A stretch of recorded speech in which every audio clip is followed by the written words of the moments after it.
Hello hi. आज मैं आप लोगों के सामने ईएल थॉर्नडाइक साहब के ट्रायल एंड एरर के सिद्धांत को लेके आई हूँ। सबसे बड़ी बात है, ये सिद्धांत बहुत इंपॉर्टेंट है और एक दो नंबर बड़े ही आसानी से दे जाता है। सबसे इम्पोर्टेंट बात यह है कि इन्होंने हमें सीखने के दो नियम दिए, प्राइमरी एंड सेकेंडरी, और इन दोनों नियमों से एक या दो नंबर के क्वेश्चन पक्का आते हैं। चलिए हम जानते हैं एडविन एल थॉर्नडाइक साहब के बारे में। वो एक अमेरिकन साइकोलॉजिस्ट है। उन्हें एज ए बिहेवियरिज्म साइकोलॉजिस्ट के रूप में जाना जाता है। हर व्यवहारवादी की एक ही अप्रोच होती है कि हम जो है उसके व्यवहार में, सामने वाले के व्यवहार में हम परिवर्तन ला सकते हैं, चाहे वो जानवर है, चाहे वो बच्चे हैं, या वो कोई बहुत बड़े मैच्योर इंसान है। चलिए अब आगे बढ़ते हैं। थॉर्नडाइक साहब ने अपनी पुस्तक शिक्षा मनोविज्ञान में सीखने के सिद्धांत का प्रतिपादन किया। उन्होंने दो किताबें लिखी, बहुत इंपॉर्टेंट है, इसको स्टार कर लीजिए। एक एजुकेशनल साइकोलॉजी और दूसरा जो है एनिमल इंटेलिजेंसी। अब हम और थोड़ा सा जानते हैं कि एडविन एल थॉर्नडाइक साहब कहाँ के थे। वो यूएसए के थे। अभी मैं पीछे बता के हटी हूँ। और उनको पशु मनोविज्ञान के रूप में भी, मनोविज्ञानिक के रूप में भी जाना जाता है, क्योंकि उन्होंने पशुओं के ऊपर अध्ययन किया था, पशुओं के ऊपर स्टडी की थी। और उनको प्रथम शैक्षिक मनोविज्ञानिक के रूप में भी जाना जाता है, मतलब फर्स्ट एजुकेशनल साइकोलॉजिस्ट, क्योंकि उन्होंने सीखने के नियम सबसे पहली बार किसने दिए थे, तो थॉर्नडाइक साहब ने सीखने के नियम सबसे पहले दिए थे, प्राइमरी एंड सेकेंडरी नियम। और उनकी बुक का नाम है एजुकेशनल साइकोलॉजी। इसको आप लोगों ने जरूर याद रखना है। अपनी इस बुक में उन्होंने सीखने के सिद्धांत का प्रतिपादन किया था। इसको हम लोग थॉर्नडाइक थ्योरी ऑफ लर्निंग के नाम से भी जानते हैं इस बुक को। तो कन्फ्यूज़न होने की ज़रूरत नहीं है, कन्फ्यूज़न करने की ज़रूरत नहीं है। एजुकेशन साइकोलॉजी किसने दी है? थॉर्नडाइक साहब ने। अगर आ जाए थॉर्नडाइक थ्योरी ऑफ लर्निंग, वो तो नाम ही पहले आ रहा है, तो थॉर्नडाइक साहब ने दी है। इसके अंदर उन्होंने अपने लर्निंग के जो सिद्धांत है उसके बारे में डिटेल दी है। चलिए अब उनके सिद्धांत के बारे में जानते हैं। Trial and error. Trial and error सिद्धांत जो है थॉर्नडाइक साहब ने दिया है, पर उनके इस सिद्धांत को नाम एक है, काम मतलब सिद्धांत एक है, पर उसके नाम जो है 5 हैं। उन सिद्धांत को 5 नामों से जाना जाता है। तो आप लोगों ने ये पांचों नाम भी अच्छे से याद कर लेने हैं कि एग्जामिनर कुछ भी पूछे तो आपको पता होना चाहिए कि इन पांचों नाम जो है एक ही व्यक्ति से रिलेटेड है। तो जो सिद्धांत थॉर्नडाइक साहब ने दिया है वो उसका नाम है ट्रायल एंड एरर। अब ट्रायल एंड एरर सिद्धांत जो है थॉर्नडाइक साहब ने दिया है, इस सिद्धांत को कई बार एसर थ्योरी के रूप में भी जानते हैं।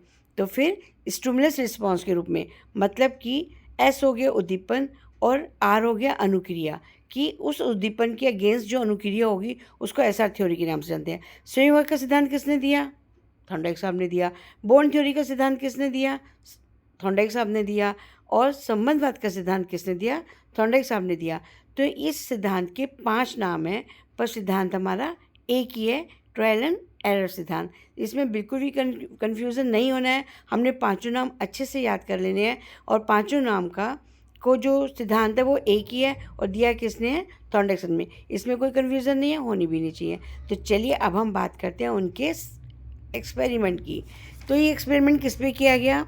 इसको स्टिमुलस रिस्पॉन्स थ्योरी के नाम से भी जानते हैं।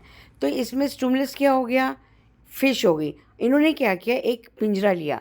पिंजरे के अंदर जो इनका सब्जेक्ट था वो भूखी बिल्ली थी। बिल्ली कैसी थी? भूखी बिल्ली। ये याद रखना है, हंग्री कैट थी। हंग्री कैट को उन्होंने पिंजरे के अंदर बंद कर दिया, ठीक है। अब बाहर उन्होंने अच्छी सी फ्राइड जो है फिशेस रख दी। अब उसकी जो है खुशबू बिल्ली पे गई। बिल्ली पे खुशबू जब आई तो उसकी लार लार टपकने लगी। उसका मन किया उसे खाने का, पर वो बेचारी तो बंद थी पिंजरे के अंदर। क्या करती, कैसे निकले बाहर?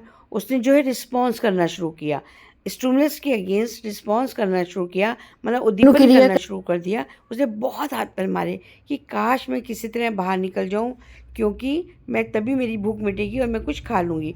अभी अगर हम लोग अपने ऊपर भी बात लेके चलें, हम लोग भूखे हैं और जा रहे हैं, रास्ते में कोई गरम गरम समोसे या जलेबी चल रहा हो, तो नेचुरली हम लोगों को मन करेगा कि हम अभी खा लें। तो हम तो अपना स्कूटर या बाइक या कार रोक के खा सकते हैं, हमारे लिए ट्रायल एंड एरर की ज़रूरत नहीं है। पर बिल्ली को तो है ना, उसको तो बहुत भूख लगी है और मछली उसके पास ही पड़ी है। क्या करे, वो इतनी अच्छी अच्छी खुशबू आ रही है। उसने बहुत हाथ पैर मारे, कभी इधर कभी उधर। गलती से उसका पंजा लीवर पे लग गया। पंजे पे लीवर लगते ही क्या हुआ, खुल गया, पिंजरा खुल गया। उसने बाहर जाके खाना खा लिया, फिशेस खा ली। बिल्ली जो है पिंजरे में बेचैन थी। प्रोसेस क्या हुआ? बिल्ली पिंजरे में बेचैन थी, खूब उछल-कूद कर रही थी, अनेक तरह की रैंडम एक्टिविटीज़ कर रही थी। काश वो खुल जाए और मैं जाके खाना खा लूँ। अचानक से पैर किस पे पड़ गया? लीवर पे पड़ गया। ये एक्सीडेंटली हुआ। यहाँ उसने लर्निंग कुछ नहीं की। दरवाज़ा खुला, उसका लक्ष्य प्राप्त हुआ, उसने खूब सारी मछली खाई, उसका पेट भरा और वहाँ से चली गई। पर यहाँ पे थॉर्नडाइक सब जानते थे, इसने सीखा नहीं है, ये एक्सीडेंटली हुआ, ये अचानक से हुआ। उन्होंने फिर से अगली बार क्या किया, भूखी बिल्ली को फिर से रखा, फिशेस बाहर रखी। अब बिल्ली ने फिर से ऐसे किया, हाथ पैर खूब अपने पैर वैर मारे, इधर उछल कूद की। अचानक से फिर से लीवर पे पैर पड़ गया और वो बाहर निकल आई। पर अभी भी बिल्ली सीखी नहीं है, ट्रायल एंड एरर है। 15-20 बार ऐसा करने के बाद बिल्ली को समझ में आ गया कि इस लीवर पे अगर मैं पंजा अपना रखूँगी तो पिंजरा खुल जाएगा और मैं जाके बाहर अपना खाना खा लूँगी। तो समझ गए आप लोग? कितनी बार भी हम अभ्यास करेंगे, गलतियाँ होंगी, हो लेने दीजिए, उसके लिए परेशान मत होइए। जितनी बार भी हम गलतियाँ करेंगे, उन गलतियों से हम कुछ ना कुछ सीखेंगे ज़रूर। चाहे वो बच्चा है, चाहे वो बड़ा है, चाहे वो जानवर है। वो सीखने के बाद उसको समझ में आ जाएगा उसकी क्या गलती है और नेक्स्ट टाइम से वो त्रुटि, वो गलती, वो एरर नहीं करेगा और धीरे-धीरे अपने डायरेक्ट लक्ष्य को प्राप्त कर लेगा। तो समझ में आ गया आप लोगों को ट्रायल एंड एरर मेथड का, प्रैक्टिकल का, या थ्योरी का कितना फ़ायदा है कि हम गलतियाँ करेंगे, हमें कर लेनी चाहिए। जितनी गलतियाँ करेंगे उतनी जल्दी हमको समझ में आएगा और उसके बाद हमें अपनी गलती पता चल जाएगी। नेक्स्ट टाइम से हम वो गलती नहीं करेंगे और उतनी जल्दी हम अपनी चीज़ को सीख जाएंगे। स्टिमुलस रिस्पॉन्स थ्योरी इसको इसलिए कहा जाता है, किसी भी चीज़ को सीखने के लिए एक स्ट्रॉन्ग स्टिमुलस का होना बहुत ज़रूरी है। अगर हमारे पास सीखने के लिए सामने कुछ अच्छा सा पड़ा है और हमारी उसकी ज़रूरत है, तो उस चीज़ को हम बहुत जल्दी से सीख जाएंगे, क्योंकि हमें पता है इस चीज़ को सीखने में हमको ये फ़ायदा मिलेगा। तो ये बात शुरू होती है यहाँ से, थॉर्नडाइक साहब के लॉ ऑफ लर्निंग से। उन्होंने 2 नियम दिए।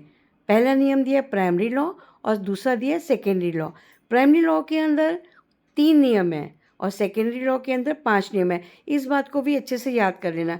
कई बार ऐसे पूछ लेते हैं कि प्राइमरी लॉ के अंदर 5 नियम दिए हैं, नहीं, वो 3 दिए हैं और सेकेंडरी लॉ के अंदर कितने दिए हैं? वो 5 दिए हैं। और तीनों ही नियम और आगे पाँचों ही नियम हमारी ज़िंदगी में बहुत ज़्यादा इम्पॉर्टेंट है, हम सब के लिए ज़रूरी हैं। तो चलिए हम सबसे पहले प्राइमरी लॉ के बारे में डिटेल में जानकारी लेते हैं। 3 नियम उन्होंने दिए हैं। पहला नियम है हमारा लॉ ऑफ रेडीनेस, ठीक है। दूसरा है लॉ ऑफ एक्सरसाइज और तीसरा है हमारा लॉ ऑफ इफ़ेक्ट। तीनों के बारे में, तीनों नियम आप एक कॉपी में लिख लीजिए, ये बहुत इंपॉर्टेंट है। सबसे बड़ी बात है, एग्ज़ाम में इस लॉज के ऊपर से 101% कोई ना कोई क्वेश्चन ज़रूर आता है। तो पहला नियम है, मैंने आपको बताया था, लॉ ऑफ रेडीनेस। दूसरा है लॉ ऑफ एक्सरसाइज और तीसरा है लॉ ऑफ इफ़ेक्ट। तो चलिए अब हम इनके बारे में डिटेल से जानकारी लेते हैं। जो लॉ ऑफ हमारा रेडीनेस है, अगर हम लोग किसी भी चीज़ को सीखने के लिए तैयार नहीं हैं, हमारा मन नहीं कर रहा, तो आप किसी भी तरीके से उसको नहीं सिखा सकते, नहीं समझा सकते। उसका एक बड़ा अच्छा एग्जांपल देती हूँ मैं आप लोगों को। हम घोड़े को पानी तक तो लेके जा सकते हैं, डंडा मार के, चाबुक मार के, लेकिन हम उसे पानी नहीं पिला सकते। ऐसे ही जिस भी बच्चे को या किसी भी जानवर को या किसी भी इंसान को आप कुछ सिखाने की कोशिश कर रहे हो, अगर वो मेंटली तौर से तैयार नहीं है, वो रेडीनेस नहीं आई उसके अंदर, तो वो उस चीज़ को नहीं सीखेगा। तो बच्चों को कोई भी नई चीज़ सिखाने से पहले हमको उनको मेंटली तौर से प्रिपेयर करना है, उसके अंदर उसको इंटरेस्ट देना है ताकि वो चीज़ सीख ले। अगर हम उसको ज़बरदस्ती सिखाने की कोशिश करेंगे तो वो इरिटेट हो जाएगा, उसको क्रोध आएगा कि मैंने नहीं सीखना, मैं नहीं सीखूँगा। अगर वो तैयार है तो उसी चीज़ को वो आनंद के साथ अब बहुत अच्छे तरीके से सीखेगा।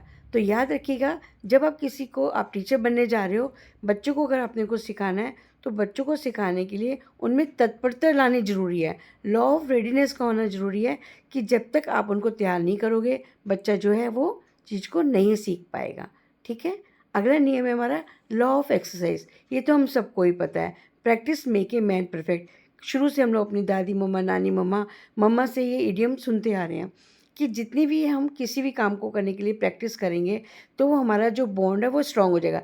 यहाँ पे बॉन्ड का नियम आ गया। हम बार बार, बिल्ली ने प्रैक्टिस की, बार बार करती रही और उसको लास्ट में फाइनली पता चल गया कि मैंने इस पैर से अपने ये लीवर दबाना है और मेरा पिंजरा खुल जाना है। तो ठीक है, उसकी बार बार प्रैक्टिस हुई ना। जितना ज़्यादा आप लोग किसी भी चीज़ को अभ्यास करोगे तो उतनी ज़्यादा आपको अच्छे से आएगा। अब मैथ में हमें नहीं आती, हम क्या करते हैं, यूजली मैथ नहीं है तो हम मैथ छोड़ देते हैं, जबकि होना क्या चाहिए, हमें बार बार मैथ की प्रैक्टिस करनी चाहिए ताकि वो चीज़ हमारे लिए ईज़ी हो जाए। हम जितना रिपीट करेंगे हमारा बॉन्ड उतना स्ट्रांग होगा। और अगर हमने आज एक लेसन पढ़ा, आज एक क्वेश्चन सॉल्व किया, फिर छोड़ दिया, तो वो भूल जाएंगे हम लोग। और अगला है लॉ ऑफ इफ़ेक्ट। ये है सेटिस्फेक्शन का नियम। अगर हमको किसी को काम को करने में अच्छा लग रहा है या हमको उसके बदले कोई रिवार्ड मिल रहा है, तो उस काम को हम ज़रूर सीखेंगे, ज़रूर करेंगे। और अगर हमको किसी काम को करने में पनिशमेंट मिल रही है, हमें लग रहा है नहीं हमें ये वाला काम नहीं करना चाहिए, या हमें कहीं ना कहीं उसके काम के लिए करने से पहले हमको पैनिक हो रहा है, ओहो अब ये करना पड़ेगा, तो उस काम को हम सीखेंगे नहीं। तो उस काम को अगर हमने इफ़ेक्टिव बनाना है, उस चीज़ को हमने अच्छा बनाना है सीखने के लिए, तो हमें सबसे पहले लॉ ऑफ रेडीनेस तैयार करना है, बार बार प्रैक्टिस करनी है। और उस काम को करने में हमें एक संतोष का एहसास होना बहुत ज़रूरी है। जब तक संतोष का एहसास नहीं होगा, जब तक हमको उसके बदले, उस चीज़ को सीखने के बदले में कुछ रिवार्ड नहीं मिलेगा, हम उस चीज़ को नहीं सीख पाएंगे। अब आते हैं उनके सेकेंडरी नियम जो है 5। पहला है लॉ ऑफ मल्टीपल रिस्पॉन्स, दूसरा है लॉ ऑफ मेंटल सेट, तीसरा है लॉ ऑफ पार्शियल एक्टिविटी, फिर है लॉ ऑफ एनालॉजी, फिर है लॉ ऑफ एसोसिएट शिफ्टिंग। ये नाम पांचों क्रमवार तरीके से आप याद कर लीजिए, क्योंकि कई बार ऐसे क्वेश्चन पूछ लेते हैं, 5 कोई भी नाम दे देंगे, इसमें से पूछेंगे कि कौन सा नियम जो है सेकेंडरी लॉ में नहीं है, या कौन से सेकेंडरी लॉ में है। कोई एक नियम सेकेंडरी लॉ का दे देंगे और पूछ लेंगे कि इसमें से कौन सा लॉ जो सेकेंडरी लॉ में है। तो चलिए अब हम लोग प्रैक्टिस, मैं इनकी डिटेल में बताती हूँ।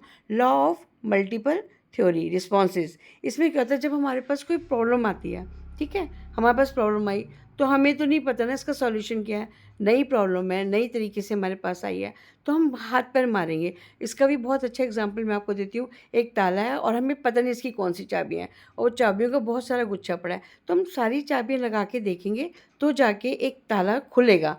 इसी तरह हमारे पास कोई प्रॉब्लम आई है, अगर ऐसे सॉल्व नहीं हो रही है, तो हम दूसरी तरीके से सॉल्व करने की कोशिश करेंगे, तीसरी तरीके से करेंगे, हम मल्टीपल रिस्पॉन्सेज लगाएंगे, फिर लास्ट में जाके जिस सॉल्यूशन से हमारी जो प्रॉब्लम सॉल्व हो जाती है उसको हम याद रख लेंगे। ठीक है, अगला है हमारा लॉ ऑफ मेंटल सेट। ये हमारा लॉ ऑफ रेडीनेस से बिल्कुल मैच करता है कि जब तक हम मेंटली तौर से हमारा एटीट्यूड नहीं बनता उस चीज़ को सीखने के लिए, हमें भगवान भी नहीं सिखा सकते। आई मीन टू से हमें कोई नहीं सिखा सकता। टीचर्स को भी भगवान कहा गया है, कोई भी गुरु आपको नहीं सिखा सकता। तो टीचर्स का पहले काम क्या है, उस बच्चे को मेंटल तौर से तैयार करना कि नहीं आपने ये वाला काम सीखना ही सीखना है। ठीक है, उसको सीखने के क्या फ़ायदे हैं, अगर हम नहीं सीखेंगे तो हमारा क्या क्या नुकसान हो जाएगा। तीसरा है हमारा लॉ ऑफ पार्शियल एक्टिविटी। अब एक पिज़्ज़ा लेते हैं, ठीक है, बहुत ज़्यादा पीस है, छोटे छोटे पीसेस में काट लिया, सबको हमने एक एक पीस दे दिया। हमारे पास कोई प्रॉब्लम आई, वो बहुत बड़ी प्रॉब्लम है, या कोई चैप्टर है, बहुत बड़ा चैप्टर है, अगर हम एक साथ एक चैप्टर बच्चे को पढ़ा देंगे, आप समझ रहे हो, तो क्या उसे याद रहेगा? बिल्कुल भी नहीं याद रहेगा। उसको हमने छोटे छोटे पार्ट्स में डिवाइड करके उसको लॉ को बच्चे को सिखाना है। और दूसरा है हमारा आत्मीकरण का नियम, लॉ ऑफ एनालॉजी। इसको एसिमिलेशन का भी कहते हैं नियम। एसिमिलेशन का ना जीन पियाजे ने भी अपनी थ्योरी में दिया है, पर उनका दूसरा तरीके से मैं इसमें बताती हूँ, मतलब दोनों का मतलब सेम ही है। इन्होंने ये कहा है कि पुरानी चीज़ सीखी हुई को जो चीज़ हमने सीखी हुई है उसको नई चीज़ में वो कर देना, प्रभाव डाल देना, और दोनों चीज़ों को सीख लेना। और दूसरा है साहचर्य का नियम। इसमें क्या है, अगर आप कोई बी चीज़ को सीख रहे हो, ठीक है, और बी चीज़ को आप सॉरी ए चीज़ को आप सीख रहे हो, और आपने बी वाला कोई बी में आपने कभी उस चीज़ से मिलता जुलता सीखा हुआ है, तो उस बी की जो पार्ट है वो ए में ला के अपने काम को उस चीज़ को और इफ़ेक्टिव बना देना और अच्छे तरीके से सीख लेना। तो चलिए फिर से हम देखते हैं मल्टीपल रिस्पॉन्सेस। बहुत सारी चीज़ों को, इसको ट्रायल एंड एरर के रूप में भी जानते हैं कि बार बार हम ट्राई करते रहेंगे तो जाके हमको हमारी प्रॉब्लम का सोल्यूशन मिल जाएगा। फिर है लर्निंग मेंटल सेट, कि learning depends on your attitude, कि हमने कितने अच्छे तरीके से, अगर हमारा पॉजिटिव माइंडसेट है तो हम उस चीज़ को जल्दी सीख जाएंगे, और अगर हमारा पॉजिटिव माइंडसेट नहीं है, हमारा ध्यान कहीं और है, तो हम उस चीज़ को नहीं सीख पाएंगे। और आंशिक पार्शियल एक्टिविटी, जो मैंने बताया था, पिज़्ज़ा है, एक एक पीस लेके सबको दे दो, तो हमने वो पूरा पिज़्ज़ा ख़त्म कर दिया। एक बार तो सारा पिज़्ज़ा देके लगेगा हाय राम कौन खाएगा, पर जब हम छोटे छोटे पार्ट्स में बांट देंगे तो वो खा लिया जाएगा। फिर एसिमिलेशंस का, कि पास्ट जो हमारे पास नॉलेज है उसको हमने नई प्रॉब्लम में यूज़ करके अपनी नई प्रॉब्लम को यूज़ कर लिया। और जो हमारा सच पाँचवा रह गया हमारा ये वाला ऐसे इस वाला साहचर्य का नियम जो पिछले हमने सीखा हुआ है उसको हमने अपने बी में यूज़ कर लिया। पिछले सीखे हुए से बी में जो प्रॉब्लम आई है वो प्रॉब्लम हमने ए से सीखी हुई से उसको प्रॉब्लम को सॉल्व कर लिया। अब इसके हमारी कक्षा में क्या उपयोगिता है? जो हमारे स्लो लर्नर बच्चे हैं, ट्रायल एंड एरर उनके लिए बहुत बेस्ट है कि बार-बार उनसे काम कराते जाओ। और टीचर्स को, आप लोग टीचर्स बनने जा रहे हो तो प्लीज़ पेशेंस रखिए, हार्ड वर्क करिए, ठीक है? और ये वाला जो सिद्धांत है मैथ और साइंस के लिए बहुत बढ़िया है। हमें हेल्प करता है कनेक्ट प्रोनाउंसिएशंस के लिए, और ये इस वाली थ्योरी पे भी डिपेंड करता है, learning by doing. Trial and error बिल्कुल बेस्ट इसका एग्जांपल है। लर्निंग बाय डूइंग अपने आप करो, करने दो बच्चों को। जितनी गलतियाँ करते हैं कर लेने दो, कोई बात नहीं। बच्चा अपनी उन्हीं गलतियों से सीखेगा और धीरे-धीरे उन गलतियों को वो दूर करेगा और वो उस कॉन्सेप्ट को सीख जाएगा। तो ये थे लॉ, ये था थ्योरी थॉर्नडाइक साहब की।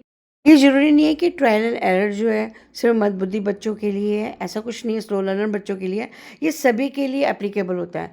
कोई भी चीज़, कोई भी कॉन्सेप्ट जो मुश्किल है और हमें सीखने में नहीं आ रहा, तो हम ट्रायल एंड एरर से उस सिद्धांत को, उस चीज़ को, उस टॉपिक को सिखा सकते हैं। पर सबसे बड़ी बात है, टीचर्स के लिए उस सिद्धांत को सिखाने के लिए पेशेंस का होना बहुत ज़रूरी है। अब मैं एक छोटा सा एग्जाम ड्रिल लेती हूँ, याद नहीं है। थॉर्नडाइक किस देश के मनोवैज्ञानिक थे? ये बिल्कुल ऐसे ही क्वेश्चन आता है, एज इट इज़ ही इसके वो लगे होते हैं। तो अमेरिका के थे, ये आप लोगों को याद ही है। जीवन के सीखने कितने के मुख्य नियम बताए गए हैं? प्राइमरी के 3 थे और सेकेंडरी के 5 थे। तो मैं दोनों आपको रिवाइज़ के लिए बता रही हूँ। और दूसरा, उन्होंने अपना प्रयोग किस जानवर पे किया था? तो पॉल साहब ने जो था डॉग पे किया था और थॉर्नडाइक साहब ने कैट पे किया था। थॉर्नडाइक साहब ने कौन सा थ्योरी का फैक्टर दिया हुआ है? उन्हें मल्टीपल फैक्टर थ्योरी का सिद्धांत किसने दिया है? थॉर्नडाइक साहब ने दिया है। तो ये सारी बातें आप एक दो बार देखोगे, आपको याद आ जाएगा। आपको कोई कन्फ्यूज़न नहीं होगा कि बिल्ली किसकी है। थॉर्नडाइक साहब ने बिल्ली के ऊपर किया है और पॉलो साहब ने डॉग के ऊपर किया है, ठीक है? और मल्टीपल फैक्टर थ्योरी किसने दी है? मल्टीपल फैक्टर थ्योरी थॉर्नडाइक साहब ने दिया है। उम्मीद है आपको समझ में आ गया होगा। Till then bye.